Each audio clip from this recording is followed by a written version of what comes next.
This. Nice. There it is. All right. Yeah, so I mean, really cool. So I have two questions for you. We have two young athletes. And when they heard that I was gonna have a chance to talk to you, one already a huge fan, the other one found you on social media and fell in love with your story with it.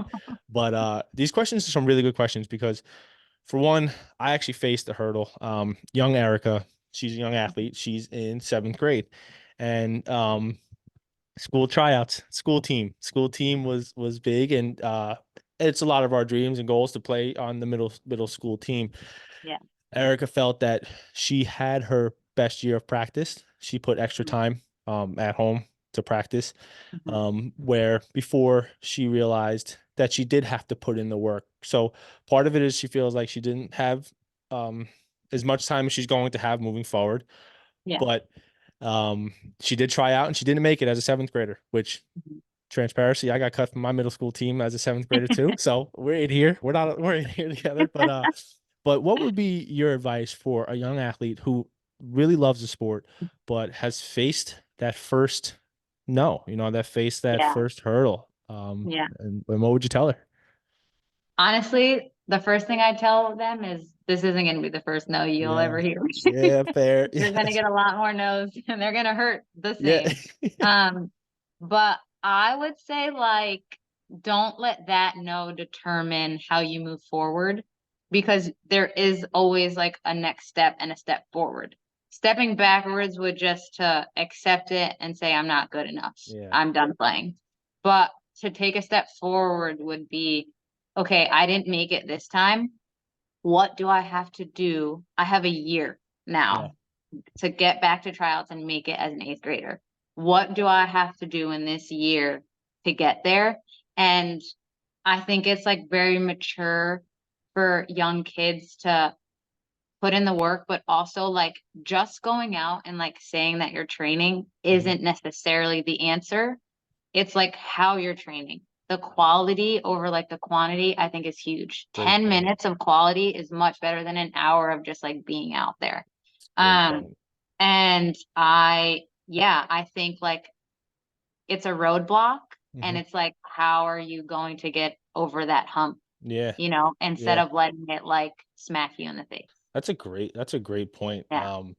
Yeah, I think being honest and really working on things that are relevant to making Yeah. you better. Yeah. And sometimes that's really hard to admit when we're young. Yeah. We It's hard to admit oftentimes, now. yeah, seriously, it really is. Yeah. Yeah, and to that point, I mean, right now for Emily, it's sports. For Hmm. me, it's sometimes it's business. Yeah. We're going to continue as we go in life. Right. There's going to be those things where we have doubt, but I love the Mhm. aspect of putting in quality work because I do think sometimes there's this emphasis on always be doing something, always be doing something, always be Yeah. doing something, but you can Yeah. still very much waste time always doing something, 100%. you know? And it's like you're also tired. So it's Yeah, like when you're like exhausted, like maybe now is not a good time. Or yeah, like it's okay to like take a day. Like yeah, even now, there's training sessions that I go into and I'm like, man, I do not want to do this today. yeah, yeah, for So sure. instead of focusing on like the giant picture of like the training session, I say to myself, my first touch today is what I'm focusing on. So I just make it so much smaller of a goal It's rather huge. than being like, oh my gosh, today's training, we're doing this, this, and this. Like I have Yeah, to compete. It's like just take something that I can say, did I reach my goal for yeah, today? I did. And then tomorrow I can like really get after it again. But that's kind of like a little like trick of the trade that I it's have great for advice. myself that I Yeah, think like even seventh graders could take. Like a tryout, obviously it's like one big picture thing, right? But yeah, instead of being like, oh my God, did I make the team or not? It's like, did I complete all my, or did I complete a majority of my passes?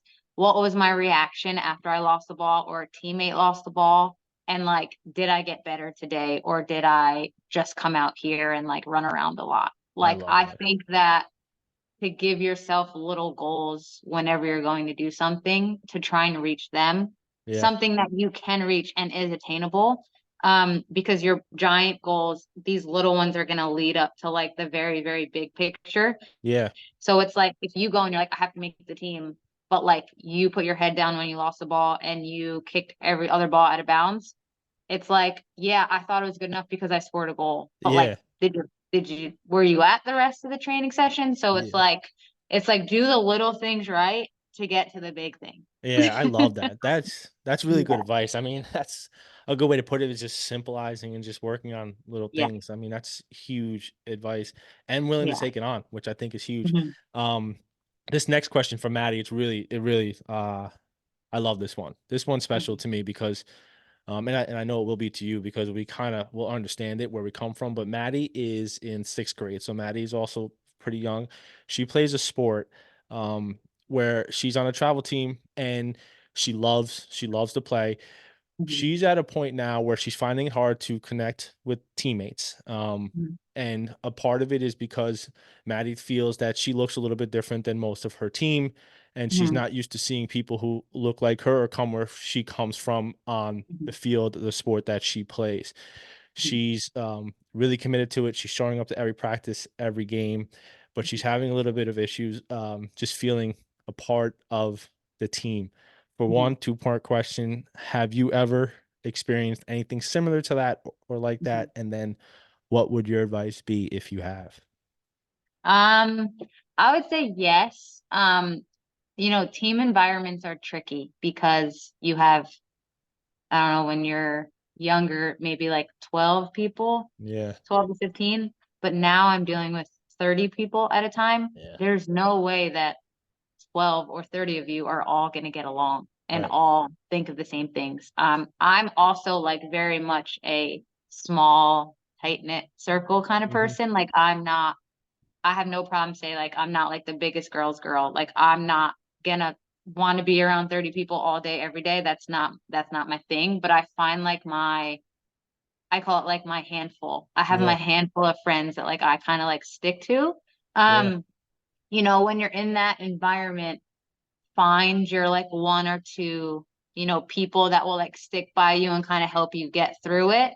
But then also like focus on you at the Yeah. same time. Like, you want to go to training and get better or whatever sport you're playing, like make sure that you get something out of those training sessions. And, with sports, it's funny because people might not accept you or like you at first, but when you start performing, Yeah. all of a It sudden changes. you're in the circle now. Yeah.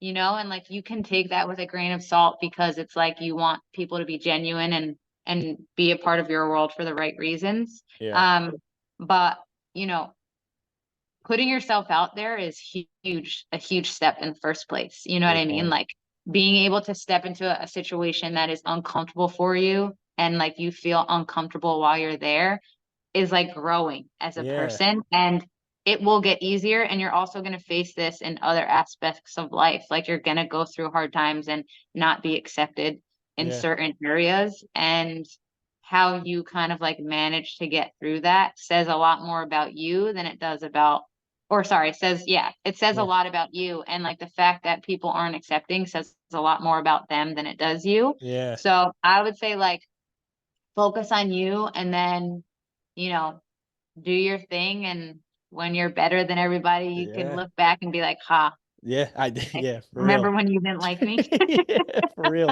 Yeah. You know what though? It's what's so cool is you're right. I think uh Maddie just showing up and Uh-huh. going to the training and not being deterred is a Yeah. huge victory. Yeah. And I think just willing to what in the moment feels like a really hard time. But Hmm. also the challenge in my opinion would be to continue to work on, like Kristen said, yourself. Yeah. There's probably a lot of pressure, outside pressure that you Hmm. feel. Hmm. And being able to separate that is an athlete. And that's Yeah. what athletes at all levels are continuing to work on. Yeah. Taking the outside factors and not letting it affect you personally in your Yeah. game. So I think that's a really cool aspect to look at every single training session you go to or any game you go to. If the climate is not Yeah. best for you, just stay in there, stay tough, Yeah. and try to produce the best you can Yeah. on the field. Glass half full. Yeah, There's so exactly. many times where I'm even myself, I'm like glass is half empty today. To look at it half full is a challenge in itself. So if Yeah. you can have that mindset, it's going to take you a lot further. Yeah, that's awesome. Well, thank Yeah. you for that, Kristen. I've Yeah. kept you on here through like three different calls. I knew, but honestly, I knew having you on here, you were one of the first people that I reached out to.